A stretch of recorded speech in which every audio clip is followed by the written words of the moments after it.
Praise the Lord. Amen. Wabinatu wana kalu na kaibina ni kuwa ni solitu na zengu ni mbula. Mitu ya zabara watalama kina na kaibina ni kuwa. Ngonga ni to porokaramu na ndomu ni viva mbula Italia na Revival Fellowship Lutoka. Wabinatu bali weekend to weekend tabi kitaltinga. Weekend muni kede sara na sema tu maina bola mata. Na kaibina ni kuwa. Autor taltinga na ngonongome. Weekend tabi kitu bula indokai. Nonto bulang to kay na kami na ni kuan ngay pamadal takatunga na nadana na bunongol may kina ngon na leg minggo. Pami na tunga sebar ni tuto sen kiliu kaya nga na menduangan non tumaso metigo utay kina non to porkara mo na kami na ni kuan. Kasi Hallelujah, hallelujah, hallelujah, hallelujah, hallelujah, hallelujah, hallelujah, hallelujah, hallelujah, hallelujah. Ko bindo kai voso binakataki ba de reina da manyitambu Jesu Kristo ena sini binani. Na wali buna numuni loloma kena numuni bivarutaki. Na wali buna kaukawa na wali turanga na programo binakongo. Amen. Sa tambora ka tambuya na yawo binakongo ena rongo kina na loma muni sabsabay na bikaso kimamina bitar tarongita kana kalau. Kunikina nandina dari seriki irangan rebatu merbangalala taki. Ena buku ninjin na nila puasa. Bersama na masuk sa tambo biki mani na pambau tu kena pandu ni bisa nindo na tani. Na menindo ndo nga chisu ni mami turanga. Saya do mene mami baka bola. Amen. Amen. Amen. Ni mbula binaka ngasi. Songa na taro kil tu baru takachuna hus na kabina ni kuha. Me tarung tinga bikimuni matenga ni taro kito baru takachuna hus. Sa kire muni baka madal tegi kemuni kena no muni mai lewen na isong lutu nando muni bibang bulengo. Naka tumanda babi binaka tiko na programo binakongo na programo ni Betar Tarongi. Babi binaka tiko buwana kalau ni orang ni mai tiko ya sasa para. Ena kabi binaka ni kuah komendo ni atali tungai ndo na programo ngo. Samai suri titali tiko mai baitabi kali buna babi ni binaka buana kalau ni tiko rawa ena kabi binaka ni kuah. Amen. Ena buku ni taro sarong tiko ena bongi binaka ni kuah. Na yadango Paulia Simawa au turanga ni Korea damai sambeto. Nangonongo wai tiko sarmai suba. Wai tabi tiko ena isongko lotu ni ndoma ni be bagambulai tale suba. Kau buga tale tunga ni tala mai suba nangonongo. Amen. Ena buku ni taro seu mai lewe na bakatapa na isongko lotu ngo nandomo ni be bagambulai tale. Taro binakangasi. Amen. Ukatia uni ndua naturangan dau bakasanggara. Amen. Awalotu tuana lotu tomanda. Amen. Duru mamai na kena ay tuba kede sara au ndau wasiana bosa ni kalau usale ada sara meu tabeda na kena bitrongi ni bengarabi na bukuni ndua na bono ni bengarabi usale irawata sara na kena bitrongi. Orang ni bengarabi na ndua na tamba ni werde. Amen. Sato sutiko na lotu gasi au sa biau na bikaso sa bakatabu bulitaka wili kana ibola tambu biau sa kwea na kau ni kalau. Amen. Nyundau biwasi lesi meu bunau enando na madawa au lolo enando na madawa. Amen. Na bosa ni kalau sinindo bata kilai biau na ngau ngandreba kina membuta bata na bosa ni kalau. Santo gay bata kilay biya na bosa ni kalau na mbongi ni singa bakarawai ni sembero ni liway tabi na singa tapo. Amen. Batu yang kasi. Biyaw santo na kawali usati ko ya. Biyaw na nungo bakamakandi ya usati ko saranga na kaw ni kalusay ko na nonayala tapo. Amen. Toso ti kumain na nungo beng grabe na loto manda Sari de tikumai na vikaso sa yado tiko sangai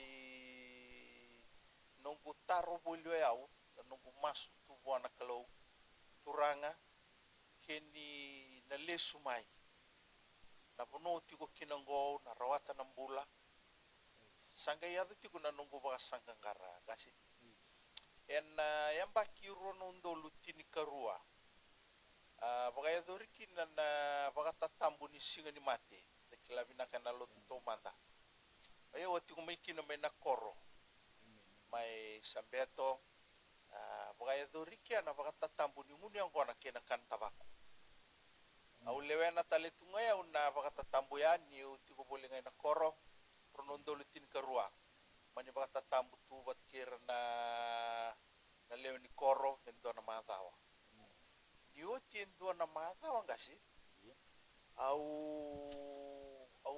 raida kau bakila ni nongumbula endo na beisau au kila ni usaro ni andra pamataka usaro ni wili bola tambu au saro ni masu pamataka leilai sa lebu sarana kau meroate na loma ni endo na matawa nangau na bakata tambu bolikina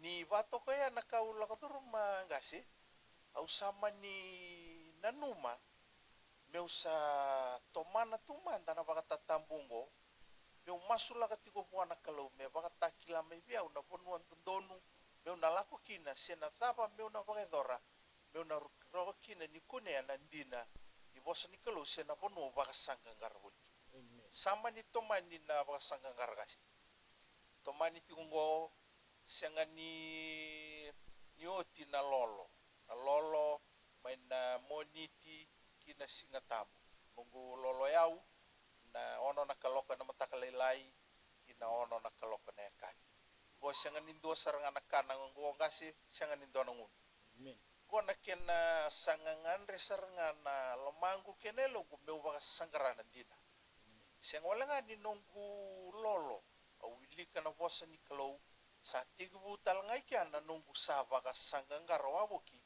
ena be songo loto aulei kirea ka wili kana non rayabu nya be songo loto ka upaga wili ka boli au masulaka ena nunggu lolo kana nunggu masu kana be kaso au sangami ukune kina nandina sapa kaya baunggeti menelu meni kasi sandina sa baunggeti na longu kasi niu sa tikubuna nunggu baka sanggangara sangkai baka kami dati ngamay ni wili katiko na bosa ni kalau sangkai kami dati ngana nunggu baka sanggaranan din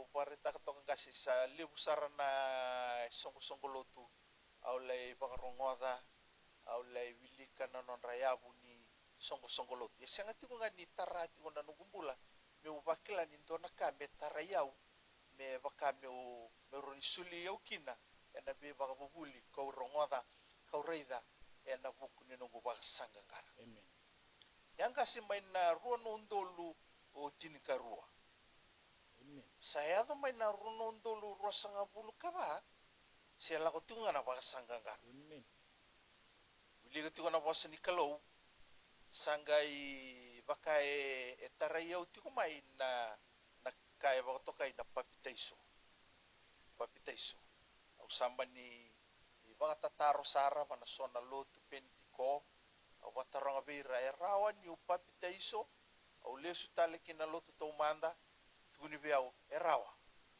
tuni biau go rawa ngasi yo enandela ni nunggu baka sanggangara salai wili katito mbuna bosa ni kalau sala indua na nongu baka tataro boli ena taka kena wasi chini kadiwa na nona laka o paula ina dolo ki efeso au sama ni taronga kina indua ni talatala ba lutu ba pentiko au taringu koya e ba dama manda ki o papita iso bate tuku na tiko na ibola tambu wana taka chini kadiwa indua na tikine rango na tikine ono o paula e be tambaki beira mera rangai baka sinai tina ya lo tambu o taringu ko sar o ke mundo undo baka mbau tangondo takaba kasi na kena sawintar rangai tuku na moko ya Eseng.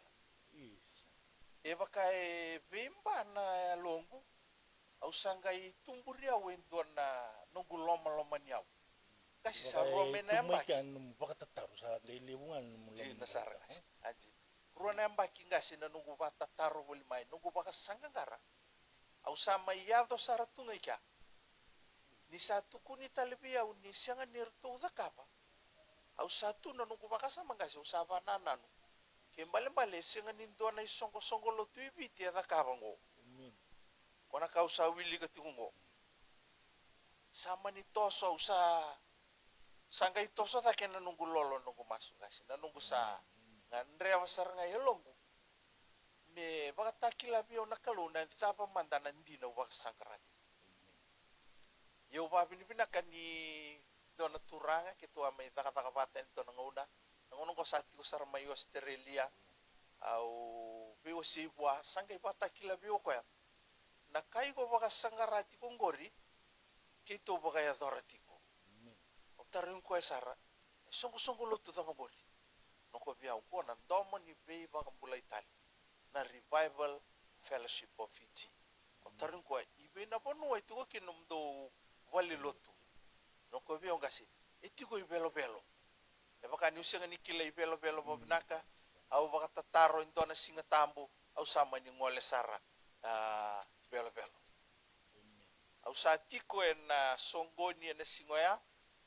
sa puno tiko tala-tala na bika kede sarnga o baka tataru takatu e puno takasar tiko tala-tala e anda singa ko ya amen sotavi ka na sotavi sarnga ikya na nunggu baka tataru rona mbaki ngasi na nunggu baka sanggang gara muli mai e na loma ngani be mama ni awa so mi kede baka do na nunggu tar yo babi ni binaka buana kalu na singoya au mani masulaki mai beira na ngasi ara tambaki au baka sina iti na elo tambu kene baka takile kila wa vosa takana vosa ni bibo no tadi au ndo rongoda tunga na kena vosa taki usenga ni kila au vosa takabada babi au indua na beba kurumbu itaki lebu sena taka mana lebu taka bana kaluki na nungumbula ya ni sulebi au na vosa ni bibo no tadi o tsaranga yang ngasi usa malum-malum tak na mata dia lo gumyo ngoleani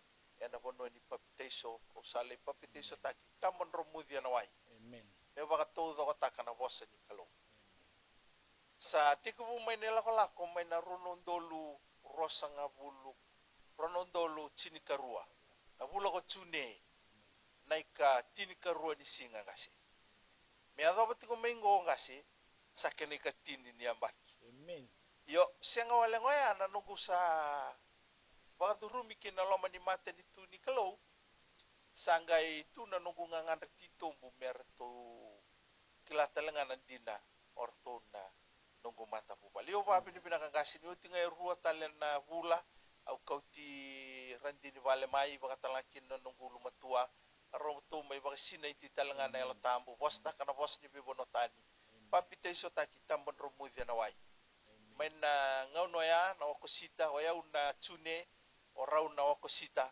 sanggai toso ikya na bingrani kami dangasi kami da dinangani sotabi nan rendre dinangani dandusi dinangani nda bosa pakatatani ena punu enda sala kukina se ngarabi kaluda ba enda sala kukina yo biau au bakan deita ka kilo mangu ke logu ruana yang baki ngasi au baka sanganggar tu iso tabi au nakalau au kelani sai koya saranga ngwana dina baka sangra au sa tukuna saranga kilo mangu sa kele saranga ikena baka sanganggar na wale ngasi wabi na tu bena ulang dokai na matabina ni kuwa na kabina ni kuwa ba madal tatu kono na turu mai baka zaba ina song lutu bina ngo ni imbalabu nono pakasanggar tumai pakasanggar tumo ko nan dinango badan do tukuni tu sona tamate do bena katana kamera ta ka me buy book me buy book na karta ka yo nanga singo ni pakasanggar tumai pakasanggar tunga ko ya me buy book na ka ke de bena kati me aso aso wa na yalo tambu papitista lenga ena wai me batu dokotai kina na ibola tambo. Naga da karuanga ni taronga si tutu vortati na huse na kabina ni kua ndua na yawu ni song luto ya mena sudu votale na tamate na wai ke na yalu tambo. Ni baka matala takamanda. Na baka takila ni ndua e baka sinaiti e na yalu tambo. Na valevu ngase na valevu na taro. Kilau mga matala takatomanda na matay ni taro na ngauna umay sotaba kina na loloma ni kalungo sen na nunggu vakadurumi kina loma ni mata ni tu ni kalau.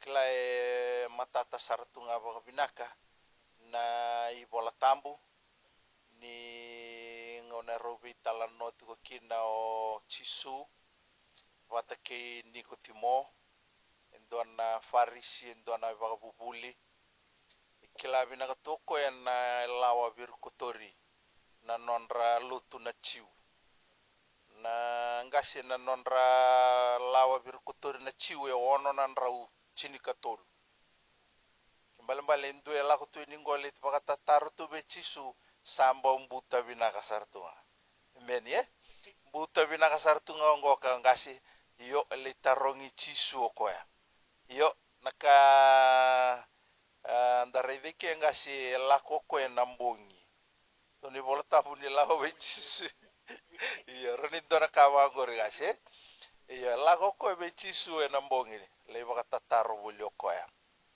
no ka bechisu ni rasara ide ti kuna kai baka doro chisu or kelani senga ni rauni dona tamata baka doro naka e baka doro ti ko chisu ke baka senga ni rauti ko batakena kalau yo so chisu ena tsuni gena wasi tolu tingene tolu indina usaka biko ke bakasa sengani sudu tale na tamata ena sengani raida na mata ni tuni kalau gasi gondo na faris ndone bakabubuli mbuta binaka toko ya ni tukuni buana sudu tale ebe mbasara nga bakalibu nelo na bimba bakalibu nelo na gasi ngai bindu taita koko ena kai tukuno chisu ngai nanumoko ya merototo batan baka bubuli baka chiu batakin vika dauraka tiko ngoni turango chisu karisto e baka yalo tiko ene chisu e baka yango tiko mayoko ya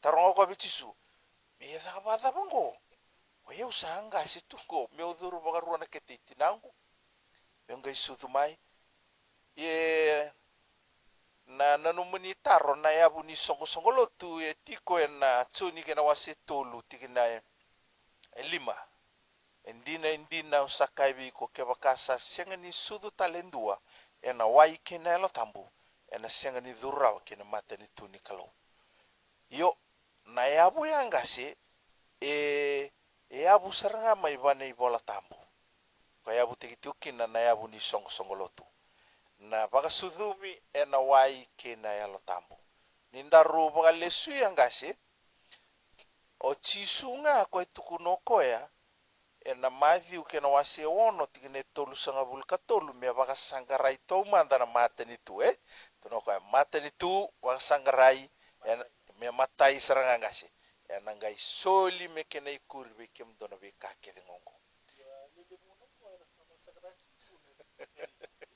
iyo bina vale ungasi jina sara sa lebu na iba bubuli saya tu nangonongo ngasi era saul baleta tiko na bosa ni kalau kena kai biru kotora na kalau ena buku ni nona bosa tare deke ningai bosa chigo chisu sa lebu mandala takata lo chisu na kena idurdur bale mo na bagduru mi manda na wai ena mate ni tuni kalau na kena idurdur na wai kena lo tambo sana ngai rao ni oduru kena bika kidanga na taraba mais sangai nona na kalau me bi barau taki kina no mumbula ya na buku ni no mani taro ngase na ivaga takile kila ni sandu e vaga sina itena lo tambo yo na ivaga takile kila ngase daruli ustale manda na singa ni penitiko na matai ni ngauna e vaga edorikina se sobaraki kina na yalo tambo na ibakan dinendina daru wasunga na bakan dinendina ni adho na ndui vosa era rongoda saranga o ira mai Jerusalemi ni rasa vosa takatu na vosa ni vivo notani orto na tiko na tamba vale dhake mai Jerusalemi arto lendonan rau rosanga bulu ya mai na dhaka kena wasi rua ngase tuna na dhaka kena wasi rua tikene ba arasa baga sina itike dengan na elo tambu arasa tiki bu me vosa taka na vosa ni vivo notani so me bakasa sulia beira na elo tambu mera dhabuta gase na tikini bola tambu ngoe tukuna ni alo tambu e solia na ndui vosa yo esenga ni sulio tala esenga ni sulia na isongo lotu e solia sarangana e alo tambu me dhabuti yo yana ibata kile ngase utal no manta baka leka na buku ni baka takile ngo ngole i kandabu na ruana yambaki saoti ketua le dhaka vuli tiko veta le bitiko beira na isongo lotu mai na lotu yawe kandabu endo nambongi au veta uritiko na ulutanga na ndui vosa lago tiko na nungu vengravi verto na isongo lotu ni oti mai na nungu vakamathala ngasi ngole sarama itumba na watu niloa dono bono mbuto mai nduri tiko kina au raiani au raida niso era ndambe tukina au mani na kita meu na tako so ikiande na sombe karena vakatataro ia mani ndina ngasi na nungu tako so mai ngo endo na dhorobo kadhibio mai kere mai okoya tala endo na kerkere o yau au sa lotu tiko lotu pentiko yo dabani taronga tuno kwa na kau ni baka madala taka tiko ngori membaleta na ndui vosa o yau binakata me ado biau via vimba balele na longo ngase balete ni tiko noko ni lotu pentiko doni songo lotu pentiko au ngai tarongi koya o ke mundo ndo bakambauta na elo tambu tuno ko iyo ndo bakambauta na ndui vosa tuno ko iyo ia na dhaba semberni ado kina veiko tuno ko ya na chikini bola tambu ni dhabuta tiko ya ni alo tambu mena solia na ndui vosa esenga au sange bakatatari ia dhaba ndo dhakaba tiko gasinge bakamadhala takabio ko ya endua na programa endo bakaedori tiko vekeito na youth endo nduri tiko meida ke o tala sanga endo vosa tiko me o tala me dhabuta tiko me sonaka kimami sanga nduri tu enira kimami sanga ivandanda muri tala tiko satu tiko mo tala na kami kimami dhabuta tu mo tiko mo tala dhabuta tiko ngango dhabuta tiko ngasana lagala sana le mata umai au satu no ba yo kemanini ni sarongo ada na nungu biwasi kena kau tuku tiko satu no ko biao ngase au sangan reba saranga me usotaba na yalo tambu ni kalu me sulia biao na yalo tambu ko wa madala takatiko me usotaba na mbongi ni kwa au tuna singa nindo na kena ndre kera usang gori dina sarangas dono ba binak ngas iyo sama ni kero ngole sarangas eu salai biwasi taliwa tambaki koya e ado buan na yalo tambu vosa taka na vosa ni vivo notani dona kana nona marau na dorbongo siana singa taraba sa maniba to do taka na vosa ni kalau sale papita isosar gasi singa walenga ni dorbongo salebu au sotava era tukuna viau ni baga bulidi beira nandui vosa yo au dingoma na vikaso era talu da kamai au baga madala taka yo ba bini bina kanga sibir ke tena mai baga tataro ni soumi baga ibola tambu beira non ra baga tataro o era sangan reba sara mera mai baga sine itena lo tambu era tambaki era baga sine itena lo tambu kene baga takile kile ra bostaka na bosa ni vivo nuatani me baga itu na ni bola tambu kembali senga nindua na ibaka takile kila tale ngasi ka ndakila me salavata kina vakasina itina ela tambo ni nomuni taro na dava na kene vakata kila ni nda sa ronga da tu nda rai da tu ibiti ke burubur na ngonongo kasi sa lebu sara na vakamadala ni vakata kila nindua e vakasina itina ela tambo sa lebu saranga iyo da ndaruna sini iyo lebu saranga na vakamadala lebu saranga na kai ratukuna ni roni da kapa na tamata ke vakasina itina ela tambo kene vata kila iyo dasana rauta toko mande kiangasi ia nakanga au via tukuna ena mbongi ni kua me bakana ndina ni wasa ni kalau na pakata kila nga nindua e baka sina itia na ela tambo ena wasa taka na wasa ni beba nuata ni ena wasa ya e senga ni na bulidi ena sulia saranga na ela tambo ve koya sangan reba sa dawi kalau koya me rawata na ela tambo vending ta kino buana kalau na ndela ni nona vakambauta sarangas me na sotabi ko na kalau ena suli talanga bua na ela tambo ko vakasangkar na wale ngasi na kabab na tu na we nonto buleng dokai na kabina ni kuwa tuntunga ko na bata kila nonto taru na singila na kabina ni kuwa na bata kila zaba na adu weekenda ninda vaccinated na utamu sai ko saranga nandu ibosu sanga talindua na practically kila enda kila tu na simna ni ko o wabina tu na kalu o kretal tinga gase dotong mandangan nantu ding legalaka ngai to man talangon tarap naka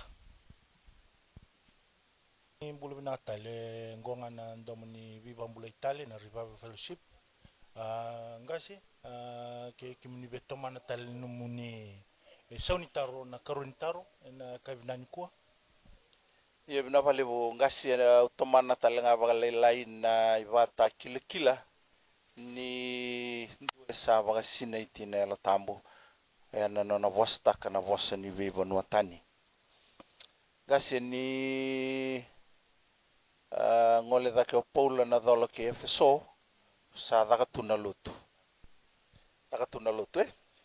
dakatuna lutu ena dake na wasi chini kediwa sara lutu tu irongo ngasi iyo dakatuna lutu kembali na wale ni lutu na kainto bagai dur na ngona ni lutu daru kilaba ko binakai bale sa dakatuna lutu ia taro ni ko Paula singa ni taro ngata loko endo talana taro ngoko ya saya da bikim do na lo tambo ni do sanga pa kambauta sisingai so ni taro kima mi sember mande ni serunga te saya da na lo tambo sisingai taro talo Paula na buku ni be papite isotaki ionda dosa papite isotaki na dava pamadala tagorto mai dolo ke Efeso ni orto sa papite isotaki na papite iso ichoni na tambon romu di talanga yo ia sanga iba kamadala takabira Paula gasi nindu na muricho ni mai ndo na muricho ni mai ito ni bala tambo ni resarungoda ara sanga ipapite isotaki kedanga na ya dai chisu tikine ono asanga itambakira ko Paula kembali masulakira ko Paula tukuna nei bola tambo arsanga ibaga sina itikeda nga na elo tambo kene baga takile kila rabosta kana bos ni bibo nuatani arsa ochi arsanga ibaga tabu bui kembali ra lotu tumayo ira senga tuna elo tambo kembali singiado nga menendel ni bubu ni bali me Jerusalem senga wala nga niado maika sama ibaga ndina tagisar ngai kena nona kaulutu dake o Paula ena dolo ke Efeso kembali baga takile tagitalikia ningone tambakir kinogo Paula e ado beira na elo tambo na kene baga takile ni rabosta kana bosa ni beba nuatani kembali rasabak sina itina elo tambo batakile e ado talikia do taleungan rami ba kuria tale baga lela iko etiko na daga kena wasi etini na bulane Cornelio iyo gori ndu talanga okoya ya do talanga buana no na mata bubale na baga sina itia na elo tambo turangan daw lotu, daw rerba kana kalau, daw solikani loloma, daw masuwana kalau na besinga. Kakir. Kakir nga si takabutu turangan ko. Kusingi da kau juga meridi. Di nasara kasi. Dari teman-teman na bikaso imbimbi sa bagay dortu na turangan ko. Ni lotu tiko. Rere buwan to na ngilo si nga singa itu ita butu buwan na bosongo. E bosan bimbi to kan indarongoda. Ang ilo sarang sa rere buwa tuno ba ikonilio na nomu masu kena nom kani solikani loloma salako daki wana kalau me kemu ibaka na nomi. Bala kasi na kaya bagay dortu turangango e baka na nomi ko ya sartunga na kalau. Yanambula ngasi sesiang. Tuno buwan ang ilosi, motalain doon na nomu tamata kichopa. Melako main doon na tamata, na edano ko pita, Simoni edano talengo pita, menangay may takilaw ko na ka endondonu moda kava. Yang kasi ko ngo sa bakay dortu na kango sa andonu sartunga buwa. Ya, nandina ni bosa ni kalau itu kuna ningai mai tukuni tale bua ni na lako tale mai entua menangai mai baka takila bua na ka endondonu me baka edor ya sabu bimbi seranga yang kasi emeni Manda tio biau so mandana ka daga tukuli o sing daga gitu tal biu na bosongo bimbi sana emeni kasi iyo ninda baka muria mai na itala nongo ngasi ena tingin na eva sanga bulu kaba. Tingin eva sanga bulu kaba. Tukuna ni bola tampo ni ngau na se tau de tukunga na bosongo. Se biwa se tukunga o Paula. O Pita ni bosata. O Pita ena mata bubale ni koninio. E salutu na ya lo tampo. Na kene bata kilikila ngasi. Era bosa taka na bosa ni biwa nuatani. Dua tala na ibakandinan ya. Mbali orto na dili kartu ala ko bateni ke pita. Orto sa kurambui. Tuni bola tamu orto kurambui. Bata orto rongo tu irna ciundo bena katangan na kalungo menon. Di na saranga ngasi. Iyo nir sarongo do ira ni saya do na yalo tambu be. Be na mata bu bale ni konilio ai. Senga wala ngani ya da berto na ela tambor to wasta kana bosa ni beba no tani gasi tuna ni bola tambo ngai va wili ko sombo mai arto sangai vaka roko takana kalau kembali bale gasi ndina ngani arto salutu arto masu to solikani loloma arto re vaka na kalau yana vaka roko takana kalau semberra. Itu ni bola tampu na ngau nasar ngar to baga sina itikina na elo tampu. Erto wasa takana bos ni bebo no tani. Kangai vaka roko takana kal. Ya veo ngasi sambo baga utia saranga na bingarabi batakina kalau ni sa baga takila taki na kain dondonu menda baga edore na loma ni mate ni tuni kalau enda baga roko takasaranga na kalau na ngau na enda dabuta kina na boss ni viva no tani kau sumati kina no mani tarong gasene kabni kuwa ai baka takilikila kimbal bale indu tinga na baka takilikila nindo e baka sina itena la tamu ena bossa taka na boss ni viva no tani bina sarvali bukas. Praise the Lord. Amen. Ingkasya babinatu na numuni son taro na karon ng tutaro na kabina ni kuwa tutosaran kilyo. Nakatulungan taro kito baru takat ko na host na kabinani ko sa lebu na ipagapuli ni bunaw imose si sa rongo tu ni ko ndua mantanan nom ni pakamadala en tikinongo kasi ya bina vale bu ngasi na taro na bongi bina kanikua pa bina katiko ni taro ngitiko na tarongo yan bukan ini tarong kasi usan na ngandre banga mi usoma may nandina ni wasa ni kalau. Amen. Ibida na tingin ni wala tambo na kau titiko mai men na saumikina na nomini taro e nambong ini kuang. Kini matai na tikini bola tambu na choni kena wasin dua tikini tini kabitu.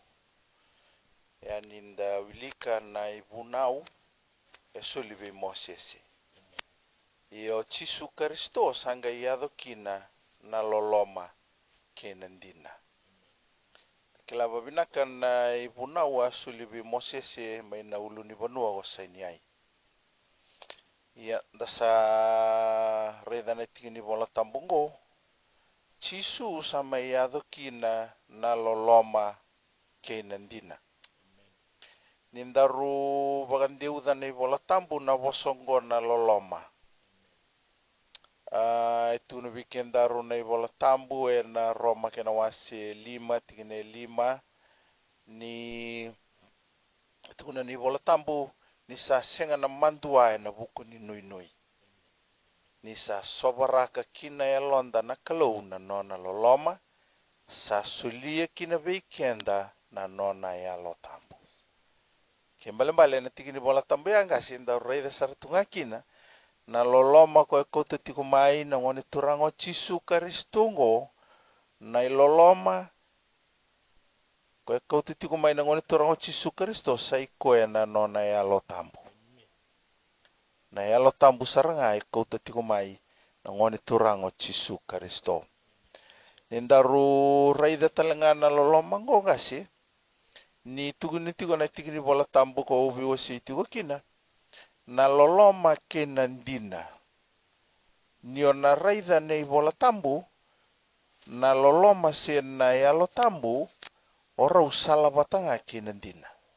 Bata na yalo tambu na vuni kandina. Tuno Chisu enangai tumberi kemundou ena veika kedenga endina. Kimbali rona singa ni roni vei tala. Kimbali nandina ni vosa ni kalau. E mai varita ka kouta mai na ngone turango Chisu Kristo e rau salvata na nona loloma sai koe na nona e alo tambu ke nandina. Dari tamatanga sina non rau vitala noa na o Chisu ke na eleo ni Samaria mai na keliwai mai saika. Tuno vo Chisu na eleo ni Samaria, tuno Chisu vo na eleo ni Samaria e na choni va rosa ngabulu kava.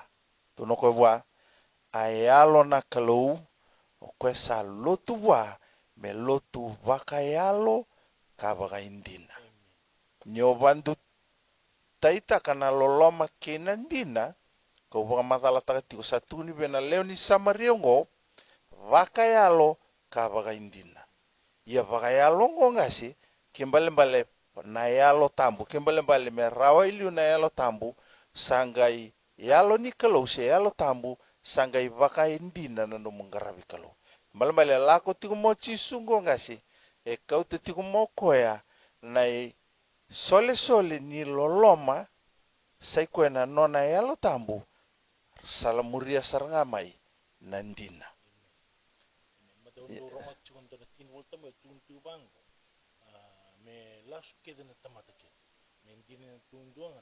Emeni ngasi. Emeni. Yo da vavi ni vinaka ni soli ve ni kautama Chisu na loloma ke nandina. Ia endo talena tingni bola tambu ngasi na kalati ke na wasi tolu tingni rosanga bulkava tuni bola tambu ni sanga ia dona vuna ume vaka bubuli me tumberi kenda ve karisito. Yo tikinera menda vakando nuiki na kokenda ena vakambauta. Kimbale eve tumberi ngame na ibunau kwa sulibi Mosese. Ve tumberi mai vikenda menda yadorok ve karisito. Iena ve vakando nui esa ena buku karisito nda sanga i vakando nui na nonda dhavuta na nonda ikalawa ena buku ni vakambauta. Klasa matata to kaya ngasi ya matata kimbali na veiva kan donu ya sarawanga na buku ikarisito na nonda dhabuta na nonda ikalawa na kai vakatokai na vakambauta ya embimbiti ko vikendaru ngasi mendaru kila iyo kembali lewe bunga sarma idhaba tunga bosango na bagambauta na bagambauta iyo na bagambauta indo na bosa daga taki kembali sengolanga ni nyomutukuni tiku mingori oda buta tiku ni bagambauta na kalau soko saranga goro saba kan tonu ikina senga nindarai na bosa ni kalau tuno chisu pertono na tisay pili na mari ka tinikaono, tinikalima. Dola ko ni kibura-bura to doko buna utaka na ituku-tuku binaka. Tinikaono kasi sa tuno ko ya, o ko ya saba kambauta, me papita isotai. Bagambauta. Kaya mali-mali, siya nga wala nga ni numudabuta tiko na numubagambauta kasi, oy ko na dabi kalawa mana papita isotai. Itu kuna nabasa ni kal papite so taki enambula ena dhunrubi ngako kwesa senga ni bagambauta kembali nononda pakan donui ena buku Cisu Karisto nononda paka todo kotaka na bosa ni kalukina nononda rumbula mbalete ni kauta tiko mayo Karisto sa iko na ilumu sa iko na yalo tambu mendaru mai paka todo kotaka saranga kina nonda rumbula na sole ko te tiku mo Karisito sai ko na ilumu mendaru mai lumuti saranga kino kendaru sai ko na nona yalo tambu ko wa madala ta tumanda na karoni taro mesa na ga yado beiko na ivaka takila ni yalo tambu ni sa tiko beiko ni na vosa taka na vosa ni beiba nuatani ya sabia matate angase iyo na vuna utalenga nga senyo pa dingo pa na ibola tambu ni ngone solikina na ibuna ube Moses na lako ya ni tolu sanga bulkarua na baka wili ke sombu mai na ngone solikina be Moses na buna ngasi rasawawa to kana Israel sandende to kama yo Moses dende to kana rawawa arsama ni nanumoira meradaka pamantau irendua na kalau meraro ninggara bakina bat saru indende na nona laku to Moses arsangge basoku muno moira ngase na koula toni bola tambu na koula ke tubir na marama na non rasau na koula ke arsangai mbulio irendua na matakau pulu makau merasanga ingara batu irambal tani saru imbera vera na nona la stale mayo Moses dina sarangase iyo ngona kaya do bir na Israeli ya do bir na Israeli ngo kasi sande de na non rawawa sa mbera tiku mo Moses tamata tiku nga nindina tiku na kauni tiku na tiku ndo nrenre to kono wawa iya arsa nirangarabi kalutu ni sandende mayo Moses ni profito Moses dodon me baga takiloko na kain dodon me baga dor na garang-gara bichoba iyo arsambulio irendo na matakau pul makau ngasi mena koular basok kumbuna rawa arsangaraba nyoba wili gor sanga ngarabi kalau matakau iyo nyoba wili ke sompo mai na lako ya ni tul sanga bulu karuang ngasi sa dunru bagali buna kalau siang ni dunru ngasi dunru wanga saranga na kalau jina saranga si jina iya yo lako sumbu mayo Moses sa revir sangkarabo tuna na kalau pul makau kau lango iyo tu ne bola tambu sa tumbu talangana no na dunru Moses sangai ngasi ni tigine rosanga bulu kawalu sangai baka rotira na Livai o Moses gasin dona kaba kan domum bulongo merada kaba na Livai rosanga bul kawalu rosa bul kadiwa ngo mersana baka mati yo irongo baka mati lubian ramantanga se wekan raboleka mersana baka mati tigine rosanga bul kawalu ngase tunne bola tambu na singa ya aramate kina elewe tolu mbeka na undolu na ngone sulikina ne buna umebe Moses na ngone sakot sumbu moko abira na na Israeli. Non da duwa nga bena. Non ra duva nga ba na matakau na non ra talainrenrea. Era vaga mateisar nga ituna ni bola tambu. E tolu mbeka na undolu. Tanto na wili-wili. Ndo na wili-wili lewe angasi. Ndo na wili-wili lewe. Yo. Ninda raida da lesu tale ndaru lesu tale na nandaru biwa setiko o Moses e suli wana bunau. O chisu sayado mai bua sayado kinaloloma kenandina. Yo yang gai bagadaba na vosa ni kalau kena bika so endaru na raida ni abadaba mantana nona lako mai o chisu. Sama imate ngoni turango chisu Kristo. Ya la tako ko everto na tisay peli. Mendo wawa tiku mentangai Jerusalem. Tadagan dua walu sanggai bakat raita kana ngoni turango chisu Kristo ni naya ni dona rawata na kau-kaua ni sala ko mai bikem dona ya la tap. Arto sama ni wawa to kana tisay peli ngase. Arto waraka to kana kau-kauongo. Yo nangau ne ado mai kina na kau-kauongo sai koe na alo tambu na singa ni mai ngase. Na wawa patangaya ortu wawa talangaki na ortu na isi. Dina sarangase. Rawawa. Rawawa. Ortu talangango orta tisepele satu di talanga verto merto wawa. To saredongo e rua na vosa ni ala endua na punau arasianga ni roni wawa irna Israeli. Yo ike satu kuni talanga verto na tisepele merto wawa. Merto wara kana kau-kauongo. Yo ayado na singa ni penitiko. Rapaka sinay tikina na tamba wale dake me Jerusalemi duanan rau rosa ngabulu. Na lebu ni tamata rawawa ti ngongase. Erno na tisepeli na kalau chisu wata talanga kira tale era sama ileweni wata tuira na tisepeli. Wata la wili talanga kino era na marama. Dono ndol ni busota. Duanan rau rosa ngabulu. Rasame vaccinated. Yara kurambu yo irango na tikume Jerusalem. Daba sayado. Ni rasati ko burongo di rasa bosa takana bosa ni bebono tan. Kurambu yo ira. Rasa bakatak rasa tukuna daga moira. Rembe kongo babi era matini na waini. Baleta ngasi ninda kurambu ni yado sona kabaya.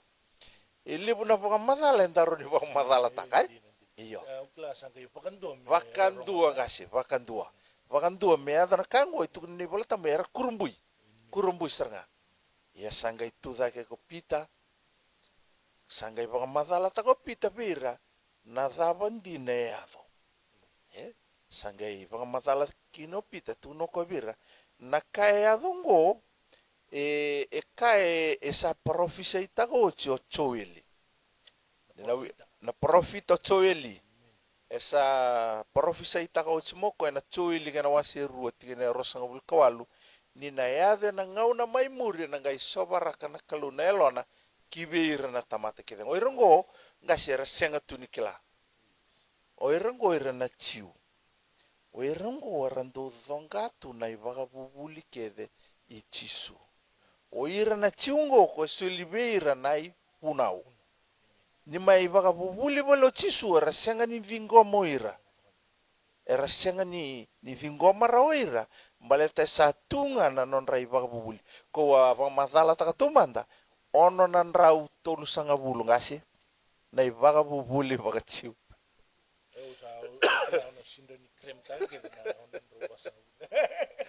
Dina sarangasi. Yo. Kasi na takataka kina wasi ruat kina tolu sanga bulu kawalu. Tolu sanga bulu kabito sangga lau doka na elonra. Arsa tarungi pita. Na dama mikima mikitaka. Sangga itu no pita bera. Do be butuni. Na takataka kina wasi ruat kina tolu sanga bulu kawalu. Do be butuni. Do papita isotake na dai chisu Kristo. Ko kim do bagayan duanga. Do narawata na yalo tambu me soli. Yo. Do nan raw rosanga bulung ka ser sa baka sinay chuchi na yalo tambu. Sa bosa takana bosa ni bebo notan. Baka wili ka sumbu mai na wasi ni bola yang gasa na tikina tikine vasanga bulu kandua.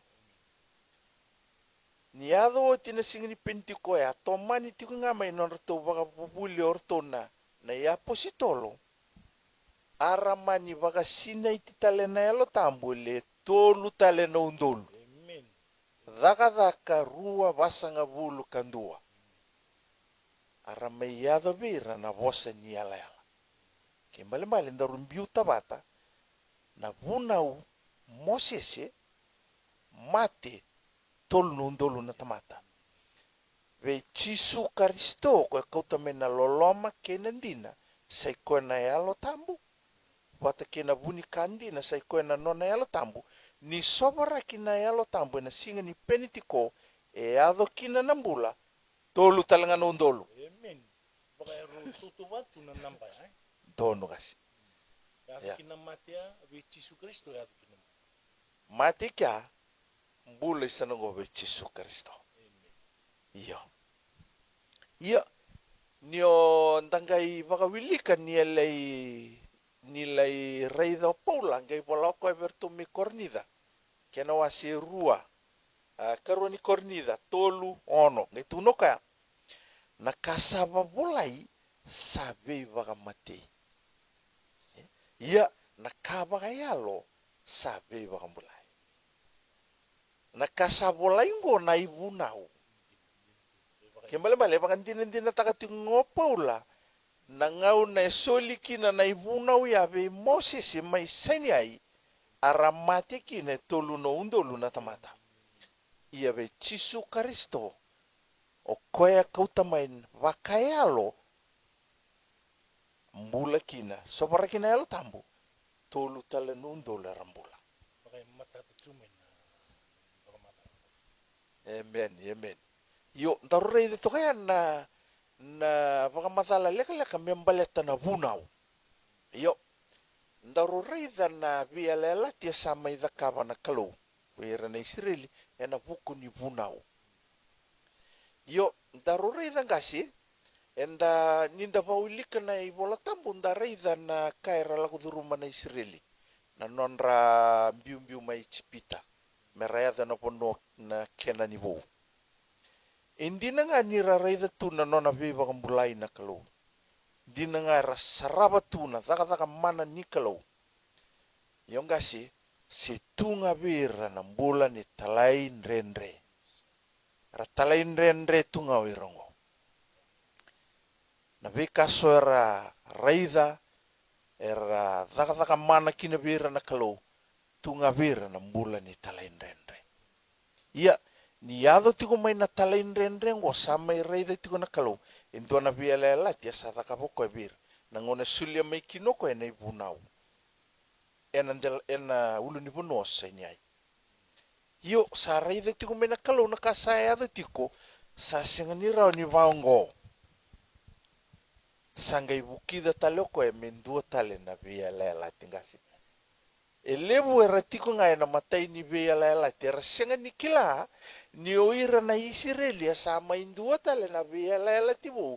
Asama ida kaba na kalau kibera. Iyo. Era senga ni wamatata kibera. Senga ni wamatata kibera. Ena buku ni nonra talain renre na nonra lomanga.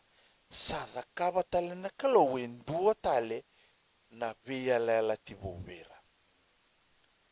Ni wakawilika na nomi vola tambu na isikeli kena wasi tolu sanga vulka ono na tikine rosanga vulka ono na rosanga vulka bitu waka matata taka saratunga na kaya dhakava na kalu tuna na kalu au na sulia telenga bi kimundou na yalovo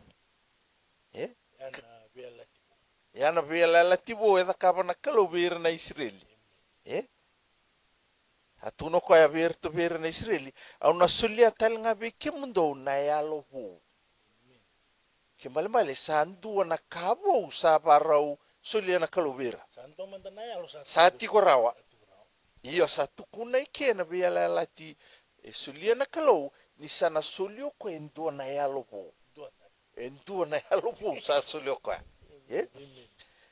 Yalopo tuno ko ya au na baka duruma talenga kilo mamundou na yalo vo. Kimbali ngasi, na yalo ngo mesana dhuru.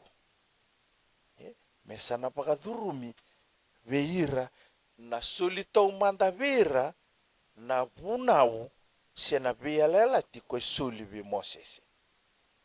Mesana suli vera na yalo vo. Suli vera na yalo vo. Bale, ningone suli kina vera na yalo vo ngasi, tukuna na ivola tambu, ni na kauta laivyo ya na yalo watu.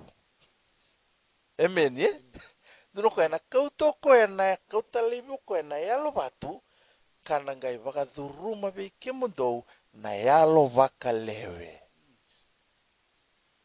Kimbali ndona viela helati.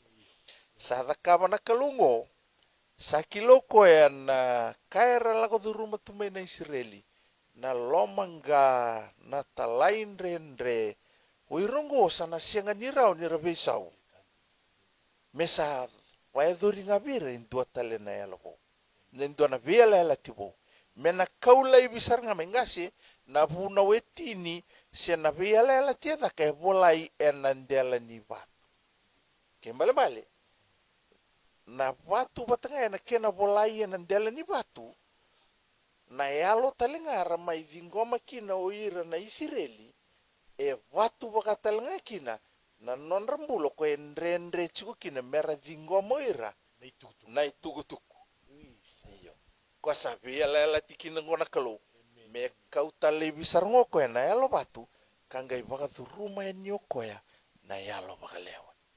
Yorong adana kasangai baka madala takana na tikine rosanga bulka bitu. Ningau na esa baka durume ni kina na yalo baka lewe ngongasi. Sarangai rawa ni baka mbauta. Baka mbauta oira na Israeli. Kada kaba na nona lewa. Kimbali na bosa ni kalau.Endre chiko me durumbasi ka kina non rambula. Kena ndina ni kasa baka idora na kalau kina non rambula. Ningau ne baka durumi ngai ni kina na yalo baka lewe. Era sangero ni baka mbauta. Lisu tali matangase. Konta rutuku na tiko. Na bei baka ndonui. Na ia na punau konta rore de tiko mai. Na punau oko e baka vuvuli. Me tumberi kenda bei chisuka risito. Menda sangai baka ndonui ena. Wakambauta.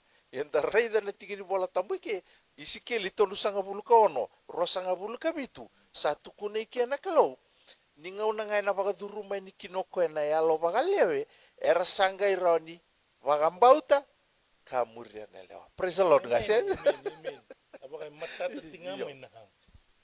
Kimbali kesianga na yalo ikarisito me bakadurumi na yalo kwa sotaba kwa vingoma na ivuna uya, ese na tiko nga na yalo ni loma nga kena talain rendre. Ni bakadurumia ni na la yalo bakalewe, na yalo ni kalau sana gairao ni bakambauta ka bakaedora na nona lewa saikoya na nona bosa ni kalau kina ndona tamata. Kimbali siya masara tunga ya ngasi, kina kaya nga iyado na singa ni penitiko. Dengan red tunggu na viela ti makau kena viela ti ru pakaru. Rau siya mavina kasaranga siya. Iyo. Rau siya mavina siya masangai mai i vakataudo ko taka na ngone turango chisu karisto na viela lati makawa me rau siya makina e viela lati bo. Kimbali sangai mai vakaya doroko ya na bunau. Sangai mai vakaya dora. Sianga ni mai vakaotia, o koe sangai mai vakataparo koea. Na vakatapara nona tukuna tiko koea, e sangai mai matana tako koea na ibunau, na kena vakayalo taki. Amen. Na kena vakayango alako tumai, e sangai mai vakatauda katako koea, na kena vakayalo taki na bunau, kina mbula ni ndona tamata. Meron ni vingoma kina na yalo ni kalau, na yalo ngo, mengai rawa ni muria kina na nona ibuna au nakalou katalai rawa kina. Kaya bakai siang ngasi Andre. Entra usa kuluku. Andre. Amen. Kau pamatala takatiko, ningai profisa yo choeli, sa profisa itako koya, nina yado na ngau na may muri, e nangai sobaraka na elona na kalau beira na tamata kina. Kembali balik saya do tinabi ala tia. Saba kaya sa bos sa bakarita ko ito isikeli, ya sa profisa ingo ko choeli. Yang darai dan singani penti ko apa kamatala takatumanda. Nangone ada kina nandui bosa sanggai tuda ke kopita tukuno ko ya na kaya dongo ko profisa itaka na profita ko choili ni na ada na ngau na memori enangai sobara kanelo na nakalo be yira na tamata kinina kelas abia mata to kaya Sabi mata to sana. na vale Sabi ko ya wabina tu wena bulang do kay na kainan kuwa sa may tawa to talanga kyan to bakatataro en ya kainan kuwa to rede tiga sabe matata tigumay nanon to rede tigo na pakambauta ka baptista ki meraw ng bula iyo na tunrubi nga ko kwa en siyang ni pakambauta kasi sa auto kyan to taro ito nga numuni bosa ni bakandre wir na sarsar cuma na bola mata na kabinan kuwa don muni bosa ni bante na kabinan kuwa me ba alongang katekira na kabinan kuwa pina vale bo ngasi to mandau baka binibina katakan keluwen na bongi binanga ni kuah en buku ni prokaramo binagongo aurau ni mai baka tabi baka leka sarakina en buku ni vidana baka tataro lako tiko mai kelani lebu na baka tataro en dando baka tataro takatu o kenda na lotu tiko Yembimbi mende kilan na nonda sauke de ni taro e tiko ngai nei bola tambo. Senga ni ndua tale na bonu e ko maikina na sau ni nonda taro. Ian na nomoni sau ni taro ke na nomoni baka taro. Ke ni na ngandreba mena ndua na ngauna mena sau mi na nomoni taro. Na nito web page se na Facebook page ni Revival Fellowship of Fiji sa tiko oni na ronin bito may kina na nomanitaro. Kima misan na maraw taka na nomani baka tataro. Kinabika so ni ngandreba mo ni tarong mai e nabuko ni nomani baka tataro. E kambimbiti ko na nonda may wasi taka nandina ni vosa ni kalau. Ito ko na nachoni kinawasi walu tigina tolusang abul karua. Ia nindo na kunea nandina nangai sereki ke mundo. Sale busara na kaenda rongoda enda raida ibiti ke burbura sonangone baka tawo tagi kenda tu na bika so enda rongoda ka raida. Ia nakalou engandreba mesereki endua nambula. Malambale ke bakarorongo tiko ena mona liba ena bukuni sala ni kakambura kiongo kima mituawa moni wakatataro o kilasa nangai mbito tiko yani na orto nandoni vengravi e vida na namba ni telefoni aker tiko ngasi ni otinga ngoni nangai mbita taki tiko ngai sona namba ni telefoni ke bakaya rangandreva mera wakatataro mera nangai rawa ni ngiritan na namba ni telefoni ngo mena roni somi wa matata sarkina na non raba tataro kima misa tuwa wawatal tunga kyo ni nganreba me leiba kai doria ni na VOC kina nomuni tiko mbeka so era tobi mate tiko mbeka so era lang rumah tiko nan ren ni mbulongo kima misa tuwa raun na songo lotu ni nomuni veba kumbulai tale me kima mina viso tabi be kimuni na nomuni ngandre kedesara kani nganreba me baka todo kata kina na nomoni mbula wakayalo itu na boso ni kalau ni sambula na yalo sangai mbula baka talanga kina na yango kembali na kena tuvina kana yang ngomuni na ngandre me baka mbulai na yalo muni kongono autority ngona ngonongo me baka binaka verto na ndau ni vengravi na buku ni program ngo vina sawale ngasi Vinavalevo na Vengaravi, vinavalevo vertona no mutimi, ena kena tu toko ni tu na Vengaravi, vakalunga tek do tu kona kalau, God bless. Isa anda sa may tintal tunon to programo na siya nani kuna programo nga ni Victor Torongi total tingan babinak benon to bulang dokay ena kabi nani kuha babinak tal tinga be tal talang gasyas para utewita ngono binaka non sulit tu ngalala mikito bayador tu na programo ko merani waseyani mendo turu pakadava kina maten tuni kalo yo babi natal tinga bale wiki muni na sema tu mai na bola mata na kabina ni kuwa ninge tunga sota talani na ngono taraba na ngonga na domo ni viva kambula itale na revival fellowship pelu toka ninge te mode mata